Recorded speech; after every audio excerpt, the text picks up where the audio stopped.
Hello friends, പുതിയൊരു വീഡിയോയിലേക്ക് എല്ലാവർക്കും സ്വാഗതം. നമുക്ക് ഇന്ന് അടിപൊളി ഒരു തേങ്ങ അരച്ച മീൻകറി തയ്യാറാക്കിയെടുക്കാം. ഒരു ഇടികല്ലിലേക്ക് ഒരു കഷ്ണം ഇഞ്ചിയും കുറച്ച് ചുമന്നുള്ളിയും ചേർത്ത് നന്നായിട്ടൊന്ന് ചതച്ച് മാറ്റി വയ്ക്കാം.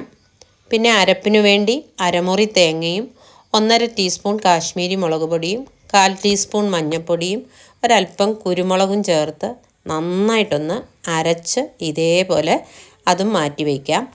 പിന്നെ ഒരു ചട്ടിയിലേക്ക് എണ്ണയൊഴിച്ച് ചൂടായി വരുന്ന സമയം കടുകും ഉലുവയും പൊട്ടിച്ച് നമ്മൾ ചതച്ച് വെച്ചിരിക്കുന്ന ചുമന്നുള്ളിയും ഇഞ്ചിയും ചേർത്ത് ഒരു ഗോൾഡൻ കളറും ആകുന്നിടം വരെ മൂപ്പിച്ച് അതിലേക്ക് അരച്ചു വെച്ചിരിക്കുന്ന അരപ്പ് ചേർത്ത് ആവശ്യത്തിനുള്ള വെള്ളം കൂടി ചേർത്ത് കറിക്ക് ആവശ്യമായ ഉപ്പും കുറച്ച് പുളിവെള്ളം, നമ്മൾ പിഴിപുളിയാണ് ഇതിനെടുത്തിരിക്കുന്നത്, അതും കൂടി ചേർത്ത് ഒരു 15 മിനിറ്റോളം അടച്ചു വെച്ച് തിളപ്പിച്ചെടുക്കാം.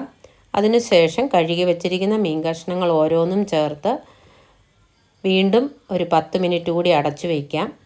ഇനി നമ്മൾ ഒന്ന് താളിച്ച് ചേർക്കുന്നുണ്ട്. ഒരു പാൻ അടുപ്പത്ത് വെച്ച് എണ്ണ ചൂടായി വരുന്ന സമയം ചെറുതായിട്ടരിഞ്ഞ ചുമന്നുള്ളിയും മൂത്ത് വരുമ്പോൾ കുറച്ച് കറിവേപ്പിലയും കളറിന് വേണ്ടി ഒരല്പം കാശ്മീരി മുളക് പൊടിയും ഒരു നല്ല മണത്തിന് വേണ്ടി കുറച്ച് ഉലുവപ്പൊടിയും കൂടി ചേർത്ത് മൂപ്പിച്ച് കറിയിലേക്ക് ചേർത്ത് കൊടുത്ത് ഒരു 10 മിനിറ്റ് അങ്ങനെ തന്നെ അടച്ചു വയ്ക്കാം.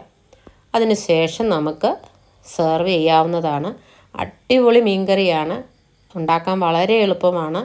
ചപ്പാത്തിക്കോ അപ്പത്തിനോ ഒക്കെ കൂടെ കഴിക്കാൻ പറ്റിയ നല്ലൊരു മീൻകറിയാണ്. ഉണ്ടാക്കി നോക്കുക. ഇഷ്ടപ്പെട്ടെങ്കിൽ ലൈക്ക് ചെയ്ത് ഷെയർ ചെയ്ത് സപ്പോർട്ട് ചെയ്യുക. നമുക്ക് പുതിയൊരു വീഡിയോയുമായി വീണ്ടും കാണാം. അതുവരെയും ബൈ ബൈ.